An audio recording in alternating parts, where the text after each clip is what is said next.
स्वागत है position analysis video में, जिसमें आज हमने थोड़े से चेंजेस किए हैं चार्ट में। 15 मिनट के चार्ट को हटा दिया है। अभी 1 आवर का टाइम फ्रेम और 1 डे का टाइम फ्रेम हम एनालाइज करने वाले हैं निफ्टी और बैंक निफ्टी दोनों के लिए। क्योंकि 15 मिनट्स ऑलमोस्ट एक इंट्राडे के लिए हिसाब से हो ही जाता है। तो फिलहाल हम फ्यूचर की बात कर रहे हैं, मीन्स कल परसों दरसों 2-3 दिन के लंबे टाइम के टाइम फ्रेम की बात कर रहे हैं। तो कहीं ना कहीं हमें थोड़ा सा टाइम फ्रेम बड़ा रखना होगा थोड़ा सा एनालिसिस के लिए। और फिलहाल ये 1 आवर का टाइम फ्रेम और 1 डे का टाइम फ्रेम हम एनालाइज करेंगे विद प्रॉपर इंडिकेटर्स भी कुछ ऐड की हैं। 1 डे एनालिसिस में एक नया इंडिकेटर ऐड किया है आज से, और आप लोग बताइएगा उससे कुछ हेल्प हो रही होगी तो कमेंट करके जरूर बताइएगा। वीडियो को लाइक तो कर ही दीजिए आप फटाफट। फिलहाल लगातार फॉल देखते हुए 1 आवर के टाइम फ्रेम पे एक कहीं ना कहीं कुछ इस तरीके का एक पैटर्न बना, और जिस पैटर्न को आप सभी लोग कॉम्बो कोर्स के अंदर पढ़ चुके हैं। जो लोग नहीं जानते वेबसाइट पे जा सकते, नीचे डिस्क्रिप्शन में लिंक दिया हुआ है कॉम्बो कोर्स के बारे में, उसमें मैंने सारी चीज़ें पढ़ा रखी हैं। तो यहाँ पर कहीं ना कहीं एक नेकलाइन जो बनी थी 19,300 पर, जब हमने कल का शायद जब ऑप्शन चेन किया था तो 19,300 पर हमने देखा था एक अच्छा खासा कॉल राइटिंग हमें दिखाई दिया था, जिसके चलते हम कहीं ना कहीं 19,100 की तरफ इंडिकेशन हुआ था कि मार्केट 19,100 की तरफ कहीं मूव कर सकती है, और वैसा दिखाई भी दिया था। आज मार्केट ने 19,000 का लेवल ब्रेक किया, जहां पर हमने 18,900 को भी रेजिस्टेंस बनते हुए दिखा, और जिसकी वजह से मार्केट 18,900 के भी नीचे जाती हुई दिखाई दी। फिलहाल मार्केट में कहीं ना कहीं नीचे नियरेस्ट एक जो सपोर्ट जोन दिखाई दे रहा है वो 18,770 के आसपास का लेवल है। ये जितने भी लेवल ड्रॉन है 1 आवर के टाइम फ्रेम पे सारे प्राइस एक्शन पर ड्रॉन है। पीछे कहीं ना कहीं इन सारे लेवल्स पर या तो कोई ना कोई रेजिस्टेंस रहा होगा या फिर कोई ना कोई सपोर्ट रहा होगा। तो फिलहाल उस हिसाब से जाएं तो कहीं ना कहीं मार्केट ऑलमोस्ट एक थोड़ा सा सपोर्ट जोन में है, और 18,870 से लेके 770 का ये 100 पॉइंट्स का एक रेंज है जो शायद कहीं ना कहीं सपोर्ट के मामले में आ सकता है। साथ के साथ दूसरा जो हम एक इंडिकेशन देख रहे हैं वो पहला तो कि लगातार कंटिन्यूस फॉल, हालांकि वॉर का जो न्यूज़ चल रहा है, और दूसरा भी न्यूज़ एक है जिसकी वजह से पैनिक सेलिंग इतनी तेज हो रही है। वो रीज़न भी मैं बताऊंगा, अभी वीडियो में बने रहिए। फिलहाल जो RSI है वो कहीं ना कहीं फिलहाल एक काफ़ी नीचे स्तर पर जाकर बैठ गया है। अगर हम RSI बात करें तो 1 आवर के टाइम फ्रेम में ऑलमोस्ट 19 जो है RSI हो गया है। सो दिस शोज 95% चांसेस, अगर कल मार्केट गैप डाउन आता है, अगर गैप डाउन आता है, चाहे 10 पॉइंट आए, चाहे 20 पॉइंट आए, चाहे 40 पॉइंट आए, तो गैप डाउन के बाद तुरंत एक रिवर्सल लेने के चांसेस मार्केट के रह सकते हैं। दिस मीन्स कल मैं सुबह ट्राई करूंगा, अगर मार्केट हमें कोई भी गैप डाउन देता है 10 पॉइंट, 20 पॉइंट, 30 पॉइंट, कुछ भी, अगर ये केस बनता है निफ्टी में, तो मैं श्योर शॉट जाऊंगा कॉल के साथ, पहले एंट्री बनाने की कोशिश करूंगा। सिंगल लॉट जो आज भी मैंने ट्रेड लिया था, आप सभी लोगों को वीडियो दे दिया है, आई होप आप सभी लोगों ने देख लिया होगा। तो कल मैं ये प्रैक्टिस कह सकते हैं, प्रैक्टिस करने वाला हूं।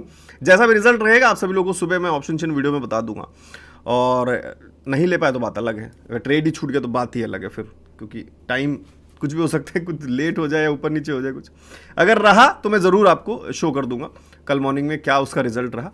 तो अभी अपने फिलहाल चांसेस क्या देखें कि गैप डाउन अगर हमें दिखता है, क्यों, इस रीजन के साथ क्यों हम ऐसा सोचने की कोशिश कर रहे हैं।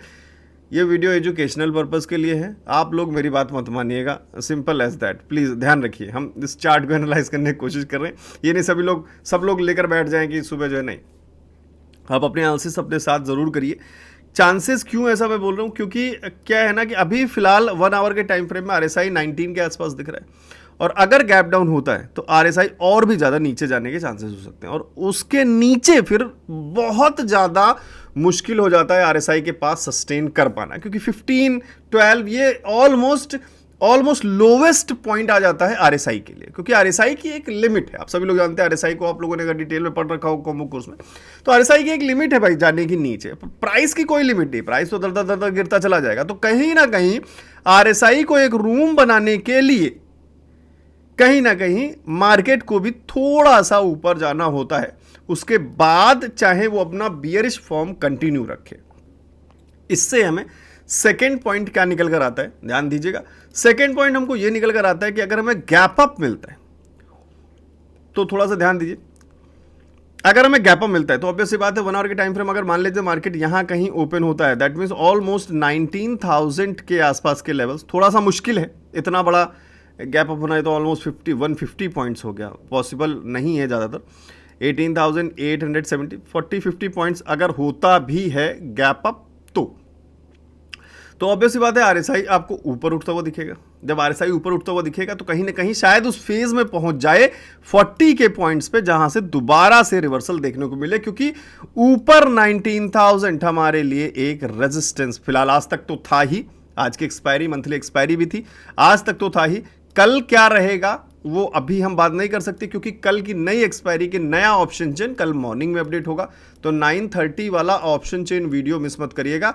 चैनल को अभी सब्सक्राइब कर लीजिए जिससे कि आपको नोटिफिकेशन मिल जाए कल मॉर्निंग में। जैसे ही 9:30 के बाद 9:50 तक वीडियो आ जाता है, थोड़ी देर हम वेट करते हैं, क्योंकि ऑप्शन चेन में नंबर भी अपडेट होने में थोड़े से टाइम लगते हैं। मॉर्निंग में नई एक्सपायरी रहेगी, नए नंबर आएंगे, पहले बहुत छोटे नंबर्स दिखाई देंगे, 10,000 15,000, ऐसे धीरे धीरे जैसे टाइम बीतेगा तब थोड़े नंबर हमें बड़े दिखाई देंगे, जिनके डिफरेंसेस को हम अच्छी तरीके से समझ पाएंगे सेलर्स के डाटा को। तो सुबह का ऑप्शन चेन वीडियो देखने के लिए नीचे सब्सक्राइब बटन है, जरूर कर लीजिएगा अगर आपको देखने का मन हो तो फिलहाल सुबह 9:50 की AM के आसपास जो वीडियो आएगा उसमें हम देखेंगे भाई 19,000 क्या नया रोल प्ले कर रहा है निफ्टी के लिए, और नीचे 18,900 भी आज हमारे लिए रेजिस्टेंस था। कल किस तरीके से एक्ट करता है मार्केट के गैप अप या गैप डाउन के बाद, वो हमें कल सुबह कहीं ना कहीं फिलहाल मार्केट में देखना है। फिलहाल गैप डाउन 30 से 40 पॉइंट पर हम कहीं ना कहीं मूवमेंट थोड़ा सा ये कंसीडर कर रहे हैं कि कहीं ना कहीं हम कॉल में एक बहुत ही क्विक ट्रेड एक्शन लेने की कोशिश करूंगा। मैं आप लोगों को सजेस्ट नहीं कर रहा हूं, प्लीज ध्यान रखिएगा। वर्चुअल ट्रेड भी ले सकते हैं, जो लोग भी एक्सपेरिमेंट करना चाहें पेपर ट्रेड कर सकते हैं।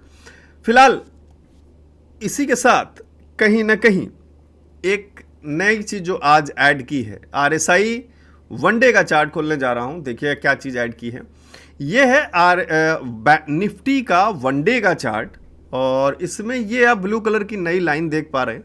मैंने एक EMA यूज किया है 200 का, बहुत दिनों बाद आज शायद किसी ने पहली बार देखा होगा मुझे EMA को यूज करते हुए। जब भी मार्केट में कहीं कोई बहुत बड़ा बुलिश ट्रेंड या कोई बहुत बड़ा बियरिश ट्रेंड आता है, तब रोल आता है EMA 200 का। EMA एक मूविंग एवरेज है जो कि एक्सपोनेंशियली काम करता है। इसको डिटेल में पढ़ना है अगर किसी को तो आप कॉम्बो कोर्स में पढ़ लेना, उसमें मैंने डिटेल में एक्सप्लेन किया हुआ है। और 200 का क्या मतलब है, 50 20 वो सब कुछ उसमें एक्सप्लेन है। फिलहाल 200 एक बड़ा नंबर है, वाइड रेंज से कवर होती है, तो क्योंकि मार्केट एक बड़े फॉल की तरफ चल रहा है इसलिए हम EMA 200 को देख रहे हैं। और एक बहुत अच्छी चीज आपको देखती हुई नजर आएगी कि ऑलमोस्ट मार्केट EMA 200 को टच कर रहा है। रही बात जो छोटा सा कॉन्सेप्ट होता है कि मार्केट कितना भी दूर रहे इस लाइन से, मींस EMA की लाइन से, वो कभी ना कभी कहीं ना कहीं उस लाइन को टच करने जरूर आता है। उसके बाद या तो लाइन को ब्रेक कर सकता है या फिर वहां से दोबारा ऊपर की तरफ रिवर्सल ले सकता है। तो अगर EMA 200 को हम मानकर चलें एक सपोर्ट पॉइंट, तो फिर साथ के साथ एक जो सपोर्ट जो पॉइंट दिख रहा है, अगर लेवल की बात करें तो 850। लेकिन इसमें भी एक ट्विस्ट है, उस ट्विस्ट पर भी बात करेंगे, वीडियो में बने रहिए, स्किप मत करिएगा। 18,850 हम इस EMA के सपोर्ट के हिसाब से अगर बात करें तो फिलहाल निफ्टी के लिए 18,850 एक सपोर्ट जोन फिलहाल दिखाई दे रहा है। ये सपोर्ट जोन किस तरीके से बना हुआ है, यहां पर हमको एक ब्रेकआउट मिला था जिस वजह से ये जो पहले रेजिस्टेंस हुआ करता था अब वो कहीं ना कहीं एक सपोर्ट की तरह काम कर सकता है, सिंपल एज दैट। उससे नीचे का लेवल कहीं ना कहीं अगर EMA टूट जाता है तो बात अलग है, फिर 460 तक के लेवल्स हमको कहीं ना कहीं दिखाई दे रहे हैं निफ्टी के लिए आगे बढ़ते हुए।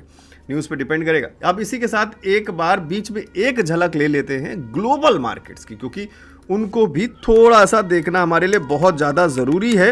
तो मैं यहाँ देख लेता हूँ ग्लोबल मार्केट्स में क्या इस टाइम ट्रेड चल रहा है, किस तरीके की मार्केट चल रही है। अगेन डाउ जोन्स माइनस है, यूरोपियन मार्केट्स माइनस है, और गिफ्ट निफ्टी काफ़ी हैवी पॉइंट के साथ माइनस है।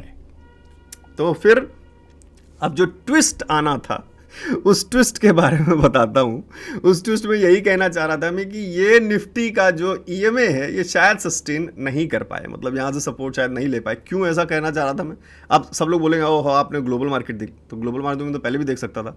मैं इस बेस पे कह रहा था कि निफ्टी का EMA 200 ऑलरेडी ब्रेक परसों हो चुका है, बैंक निफ्टी का। सो यहां से थोड़ा सा खतरा बढ़ता हुआ नजर आ रहा है। सिर्फ एक चीज जो हमें छोटे टाइम फ्रेम के लिए कॉल में लेकर जा सकता है या अपॉर्चुनिटी दिखा सकता है, वो सिर्फ और सिर्फ एक ही पॉइंट है, वो है आरएसआई। अगर आप वनडे में, पहले हम एक बार बैंक निफ्टी का आरएसआई एक बार 1 आवर के टाइम फ्रेम पे देख लेते हैं। 1 आवर के टाइम फ्रेम में अगर हम आरएसआई को देखें तो कहीं ना कहीं लगातार फॉल ही नजर आ रहा है। यस, फॉल नजर आ रहा है, और जो लेवल्स दिखाई दे रहे हैं वो 25 के दिखाई दे रहे हैं फिलहाल। तो मींस अगर कल हमें फिर से गैप डाउन मिलता है, जो मोस्ट प्रोबेबली चांस हैं कल अगेन एक गैप डाउन के, तो शायद हमें गैप डाउन के बाद एक रिवर्सल देखने को मिले। अगेन सेम कॉन्सेप्ट, आरएसआई का बहुत ज्यादा डाउन हो जाना गैप डाउन होने की वजह से, क्योंकि गैप डाउन होगा तो आरएसआई भी नीचे की तरफ मूव करेगा। सिंपल है, खुलेगा जब मार्केट नीचे तो आरएसआई नीचे की जाएगा और कहीं ना कहीं 20 के नीचे चला जाएगा। तो कहीं ना कहीं थोड़ा सा रूम बनाने के लिए शायद कोशिश करे, एक कैंडल, 2 कैंडल, हम एक कैंडल की बात कर रहे हैं क्योंकि 1 आवर का टाइम फ्रेम लगाकर चल रहे हैं। तो छोटे टाइम फ्रेम में थोड़ा सा हमें देखना पड़ेगा किस तरीके से मूवमेंट कर रहा है मार्केट, क्या कोई छोटा सा सपोर्ट मिलता है, साथ के साथ मॉर्निंग में ऑप्शन चेन किस तरीके से रिएक्ट कर रहा है, क्योंकि सेलर्स कल नया पर्सपेक्टिव लेकर आएंगे। फिलहाल जो ग्लोबली मार्केट दिखाई दे रही है वो अगेन कहीं ना कहीं नेगेटिव दिखाई दे रही है, और आई होप सो कि कल फिर से हमें कुछ इस तरीके का मूवमेंट दिखाई दे। बट फिलहाल कल मैं थोड़ा सा अगेन पॉज मोड में रहना चाहूँगा। मुझे मतलब जहाँ तक लग रहा है कि मार्केट शायद कुछ इस तरीके से मोड में रहे, कोई बड़ा मूव शायद हमें देखने को ना मिले। जिस तरीके से हमें डेली इतने बड़े बड़े मूव्स देखने को मिल रहे हैं कि प्रीमियम्स इतनी तेज़ी से बढ़ रहे हैं, इतनी तेज़ी से बढ़ रहे हैं क्योंकि मूवमेंट इतना तगड़ा हो रहा है, तो कल शायद मार्केट कहीं ना कहीं पॉज मोड में लेने की कोशिश करे फर्स्ट हाफ में। और आप चलते हैं वनडे के चार्ट पे, बैंक निफ्टी को एक बार देखते हैं। अभी भी अगर किसी ने वीडियो को लाइक नहीं किया है तो कर दीजिएगा, नीचे ही बटन है, ज़्यादा दूर नहीं है। और फिर से याद दिला दूं, सुबह का ऑप्शन चेन देखने के लिए चैनल को सब्सक्राइब कर लीजिएगा। वन डे का चार्ट बैंक निफ्टी का, जो निफ्टी यहां पर अटका हुआ है अभी EMA 200 के आसपास, और मार्केट इसको ब्रेक कर चुका है। अब ब्रेक करने के बाद की कहानी आपको मैं थोड़ा सा पीछे ले जाकर एग्जाम्पल देना चाहूंगा। यहां पर मार्केट ने ऑलमोस्ट एक बैक लिया था, यहां पे भी EMA 200 को क्रॉस किया था, वनडे का ही चार्ट है, EMA को क्रॉस किया था, थोड़ा सा सपोर्ट लिया मार्केट ने, नीचे की तरफ भी मूवमेंट लिया, लेकिन इस पॉइंट से मार्केट ने एक सपोर्ट लिया है काफ़ी अच्छा, एक डोजी कैंडल बनाई हुई है। अगर ये एक हैमर भी होता तो भी एक बहुत अच्छा मूवमेंट अगेन ऊपर की तरफ मूवमेंट मिलता। डोजी के साथ मार्केट ने एक डबल बॉटम बनाया और बहुत अच्छा मूवमेंट बुलिश ऊपर की तरफ लेकर गया। अब यही पॉइंट क्यों, थोड़ा सा पीछे चलते हैं, आपको शायद दिख जाएगा और शायद बहुत सारे लोगों को दिख गया होगा। ये प्राइस एक्शन का level exactly same level almost दिखाई दे रहा है, जो कि 38,800 का एक लेवल रहा, जो शायद पहले कभी बैंक निफ्टी के लिए काफ़ी इंपॉर्टेंट रेजिस्टेंस जोन रहा होगा, जो ऑलमोस्ट कहीं ना कहीं मार्केट ने यहाँ पर एज अ सपोर्ट एक्ट किया है। इसलिए हम हमेशा प्रीवियस क्लोज, प्रीवियस स्विंग्स को हमेशा इसीलिए इंपॉर्टेंस देते हैं। और अब जैसे हमने ये रेंज बनाया है 43,490 का या 43,500 का लेवल बनाया, क्यों बनाया है? क्योंकि हमें कहीं ना कहीं यहाँ पर सपोर्ट्स दिखाई दिए हैं कई बार, और यहाँ पर रेजिस्टेंस, यहाँ पर एक बार रेजिस्टेंस की तरह काम किया, यहाँ सपोर्ट की तरह काम किया, यहाँ पे सपोर्ट की तरह काम किया, यहाँ पर एक रेजिस्टेंस की तरह छोटा सा काम किया, यहाँ पर एक सपोर्ट। इसलिए ये एक पॉइंट हमारे लिए एक इंपॉर्टेंट पॉइंट हो गया, that's why we marked it here on the chart. अब बात करते हैं इस पॉइंट को क्यों मार्क किया सर, क्योंकि इस पॉइंट को हमने कहीं ना कहीं इस पैटर्न की वजह से मार्क किया है कि ये एक नेक लाइन की तरह काम किया है। पहले यहां पर बीच में कहीं ना कहीं एक रेंज ऑफ रेजिस्टेंस की तरह काम किया है, जिसका ब्रेकआउट हमें मिला, यहां पर एक सपोर्ट की तरह काम किया, यहां पर एक सपोर्ट की तरह काम किया, यहां पर अगेन रेजिस्टेंस की तरह काम किया, यहां पर फिर से रेजिस्टेंस, यहां पर फिर से रेजिस्टेंस, और इसके बाद इसका ब्रेकआउट। इसलिए हमारे लिए ये जो लेवल है ये काफी इंपॉर्टेंट हो जाता है, जिसको हमने मार्क कर रखा है फिलहाल, जो अपकमिंग बैंक निफ्टी के लिए एक इंपॉर्टेंट सपोर्ट भी शायद बन सकता है 41,600 के आसपास के लेवल्स।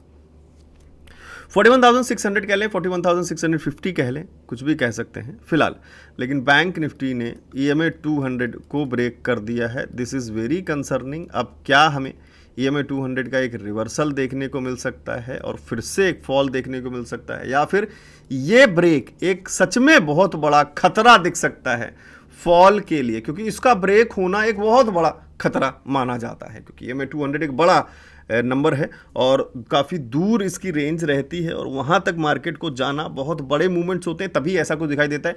नहीं तो आप वनडे के चार्ट पे यहाँ पर अगर देखेंगे EMA को, तो आप देखिए मार्केट कितना दूर जो है EMA से चलता हुआ नज़र आया है, और इतना दूर रहना आप यहाँ पर भी देखिए कितना दूर है। फिर धीरे धीरे धीरे धीरे मार्केट नीचे आया है, फिर मार्केट ऊपर गया, फिर नीचे आ रहा है। तो कॉन्सेप्ट EMA का क्या है, कहीं ना कहीं मार्केट उस लाइन के दूर चलता रहता है और फिर कभी ना कभी कोशिश करता है उसके पास आने के लिए, कुछ इस तरीके के, और फिर से वापस ऊपर मूवमेंट ले लेता है। जब मार्केट नीचे क्रॉस कर देता है तो क्या सर हमेशा ऊपर चलता रहता है? नहीं, ऐसा नहीं है। पीछे चलते हैं, यहां आ जाते हैं। जब यहां कहीं ब्रेकआउट हमें मिला, ऊपर देखिए जब मार्केट चल रहा है तो बिल्कुल ऊपर ऊपर ऊपर, और फिर नीचे क्रॉस किया। जब नीचे क्रॉस किया तो नीचे नीचे नीचे, और फिर से कहीं ना कहीं EMA के पास आने की कोशिश। काफ़ी पुराना चार्ट चले, 2020, ये कोरोना के टाइम का चार्ट है, और यहाँ पर भी ब्रेक होने के बाद काफ़ी खतरनाक एक माहौल यहाँ पर दिखा हमें। और फिर से जब यहाँ पर EMA जो क्रॉस हुआ, इसको बहुत डिटेल में EMA और भी कितने तरीके के होते हैं वो सारे मैंने इस कॉम्बो कोर्स में बता रखे हैं। आप जब यहाँ जाएंगे, यहाँ पे इंडिकेटर्स में और कैंडल चार्ट रीडिंग में, उसमें सारी एक स्ट्रैटेजी भी है खासकर EMA पे बेस्ड, अलग अलग EMA का यूज़ करके। तो जिसने कॉम्बो कोर्स नहीं ज्वाइन किया, ज्वाइन कर सकता है। वो सारी चीज़ें आपको इस कोर्स के अंदर मिल जाएंगी। नीचे डिस्क्रिप्शन में वेबसाइट का लिंक दिया है, 299 में पूरा कोर्स डाउनलोड कर सकते हैं। तो फिलहाल इसलिए मैं बात कर रहा था कि यहाँ पर थोड़ा सा ट्विस्ट, जो मैं ट्विस्ट की बात कर रहा था बैंक निफ्टी में, वो यही ट्विस्ट है। और फिलहाल कोई ऐसा ट्रेंड लाइन भी कुछ खास नज़र नहीं आ रहा है जिसको हम ड्रॉ कर सके फिलहाल। तो ये फिलहाल जो नियरेस्ट एक सपोर्ट दिखाई दे रहा है बैंक निफ्टी के लिए, वो 41,650 के आसपास दिख रहा है।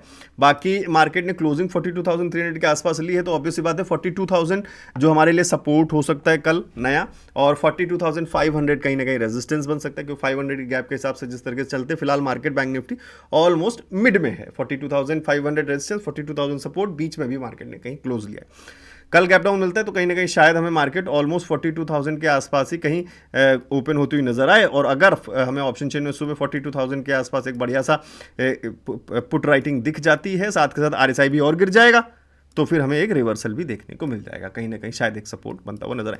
फर्दर कहानी क्या रहेगी वो सुबह के ऑप्शन चेन वीडियो में क्लियर करेंगे। तो फिलहाल एक कॉन्सेप्ट शायद आप लोग के दिमाग में समझ में आ गया हो कि EMA का कहीं ना कहीं खतरा बैंक निफ्टी क्रॉस करता हुआ नजर आया है। निफ्टी में कहीं ना कहीं ऑलमोस्ट एग्जैक्टली पॉइंट पे है, और RSI भी कहीं ना कहीं थोड़ा सा भी है, मार्जिन है RSI के पास, अभी 26 के आसपास चल रहा है निफ्टी में। तो शायद हमें और भी नीचे की तरफ कुछ लेवल्स दिखाई दें मूव करते हुए, और कुछ इस तरीके से मैं थोड़े से लेवल्स ड्रॉ करने की कोशिश करना चाहूँगा निफ्टी के लिए। यहाँ पर बीच में 18,650, 18,450 के आसपास दो लेवल्स कुछ इस तरीके से ड्रॉ करेंगे। तो वीडियो में अगर यार आपको कुछ भी पसंद आया हो, वीडियो को लाइक ज़रूर करिएगा और अपने दोस्तों के साथ शेयर करिएगा, जो भी आपको लगता है कहीं ना कहीं ट्रेड कर रहे हैं। और अगेन ये सारी चीज़ें टेक्निकल जितनी भी चीज़ें हैं मैंने इस कोर्स में कवर कर रखी हैं। आप चाहें तो वेबसाइट पर विजिट करके डाउनलोड कर सकते हैं। कोई भी प्रॉब्लम हो तो मुझे इस नंबर पे 7011292963 इस नंबर पे व्हाट्सएप पे मैसेज करके पूछ सकते हैं। So thank you very much guys, मिलते हैं कल मॉर्निंग में ऑप्शन चेन वीडियो के साथ, मिस मत करिएगा। और ट्रेड की वीडियो डाल दी है मैंने, आप चैनल पर जाकर देख सकते हैं। पॉडकास्ट भी ऑलरेडी आ चुका है, आई होप बहुत सारे लोगों ने देखा होगा। तो प्लीज़ कमेंट करके ज़रूर बताइएगा सर आपको वीडियो से किस तरीके की लर्निंग मिल रही है, क्या वीडियोस आपको हेल्प करती हैं। प्लीज़ डू कमेंट, थोड़ा सा टाइम निकालें वीडियो को सपोर्ट करने के लिए। मैं मिलता हूँ आपको मॉर्निंग में ऑप्शन चेन वीडियो के साथ। Thank you.